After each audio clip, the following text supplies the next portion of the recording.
এখানে বিড়াল মাটি প্লেট পরিষ্কার করতে থাকে।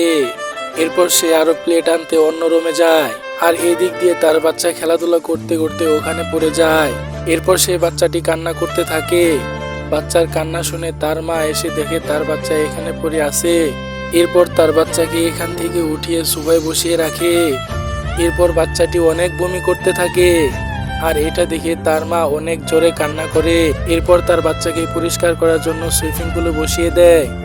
এরপর সে রুম পরিষ্কার করতে থাকে, আর এদিক দিয়ে তার বাচ্চা আনন্দে পানি ফুল স্পিডে ছেড়ে গোসল করতে থাকে। এর ফলে পুরো ঘর পানি দিয়ে ভরে যায়, আর এটা দেখে তার মা অবাক হয়ে যায় এবং পানি আস্তে আস্তে ঘরের দরজাও ভেঙে যায়। আর এটা দেখে তার মা প্রচন্ড কান্না করতে থাকে এবং মা বাচ্চা দুজনেই পানিতে ডুবে যায়। মা কি পারবে তার বাচ্চাকে বাঁচাতে? বন্ধুরা, মা বাচ্চা দুজনকে বাঁচাতে তোমরা আমার সাথে ম্যাজিকটি করো। সবার প্রথমে ভিডিওতে একটা লাইক দিবা, তারপর চ্যানেলটা সাবস্ক্রাইব করবা, এরপর জিমিস অপশনে ক্লিক করে ইউজ দিস সাউন্ডে ক্লিক করলে ম্যাজিক দেখতে পারবে।